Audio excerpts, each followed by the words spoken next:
yeah. And I'm not saying, oh yeah, because that feels good. Actually, it doesn't feel good at all. I just feel there's a bit of clinking and clanging and grinding in my shoulder joint. But what is amazing is how people make exercises so complicated.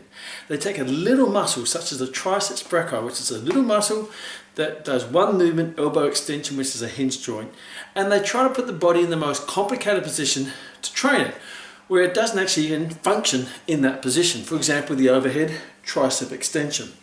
So let's have a look at this exercise. First of all, why do people do it? Because they want to work the tricep, or they want to tone up the tricep. So let's go through the process. First of all, is this exercise safe? Well, I used to prescribe it many decades ago when I was a young gun personal trainer, and I remember I was training an Olympic sporting team for the Olympics, the Australian sporting team for the Olympics.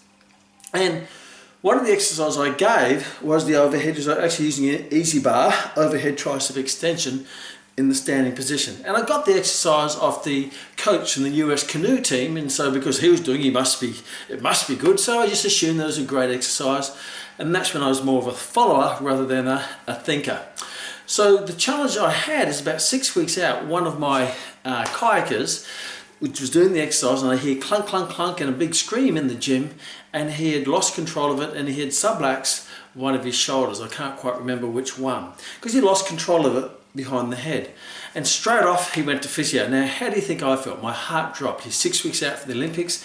It was his Olympic dream. It was his last Olympics, because he was at that age where this would be his last one. And I thought to myself, my exercise prescription has just destroyed the Olympic dream of one of my athletes. How did I feel? You can imagine. Fortunately, he recovered with a great physio that I worked with back in those days, and he ended up winning a silver medal, which is a good ending. But it really got me thinking, why am I doing this exercise? So when you do exercises which are complicated and confusing, I ask yourself, why am I doing this? So from a safety point of view, well, that's not necessarily safe for a couple of reasons. Number one, if I want to dislocate your shoulder joint, I'd take it into your abductor position and I'd laterally rotate it. That's how I dislocate a shoulder joint. So when you do this exercise and many other exercises which you see in the gym, when you take a weight, you abduct your shoulder joint and laterally rotate it, and then you start doing this, then you're in this very weak position and possible position of subluxation or dislocation, because that's how you dislocate someone's shoulder joint.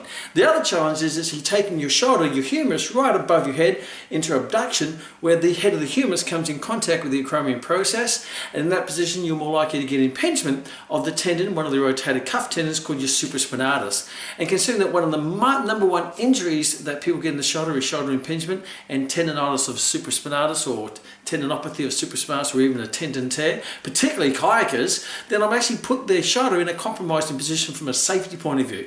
So not only is it an unstable point of view, unstable exercise, but it also actually puts impingement on a prime site for tendonitis, or to train the tricep. So from a safety point of view, and it just doesn't feel right. It feels really uncomfortable. It's like someone's got you in an arm lock and you're loading it up, and then you have to try to break the load because you're in a UFC fight or a wrestling fight. So from a safety, not the best exercise. From a functional point of view, what part of life do you do this? And I was thinking when I was training my kayakers, there's no part of kayaking where they have the paddle up here and they have to lift a heavy load. So from a functional point of view, it's quite a dysfunctional exercise. So it doesn't really rate very highly in that area. Is there a benefit? Yes, it does train the tricep. It does overload the tricep. And some people will say that, hey, because the triceps is a biarticulate muscle group, it originates in the lateral body of your scapula and inserts onto your ulna across both joints. And because you take it up here, you get a bit of a stretch of the long head across the shoulder joint as well as across the elbow joint, which theoretically increases muscle tension. But the challenge with that is it's so unstable, you can't lift a heavier load. So that tension that comes from stretch is counteracted by the lack of tension due to reduction in the load, because it's an unstable, uncomfortable position. So from a benefit point of view, yes, there is a benefit. However, there's no more benefit than any other good tricep exercise. And the ultimate question, is there a better choice? Is there a more functional choice? Is there a more safer choice? Is there a more beneficial choice? And of course there is. Yeah, first of all, your shoulder's not supposed to be up here unless you've been escorted out of a nightclub because you've been drunk too much and you're causing too much of a challenge with all the people in the nightclub.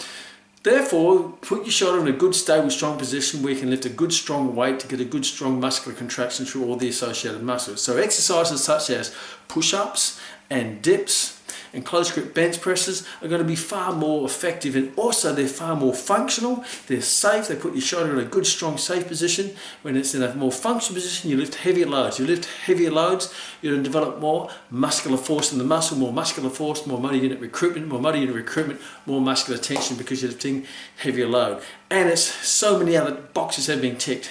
Functional, it's comfortable, it's a strong position, and you still load up the tricep in conjunction with all the other associated muscles. And that would be no cow poo.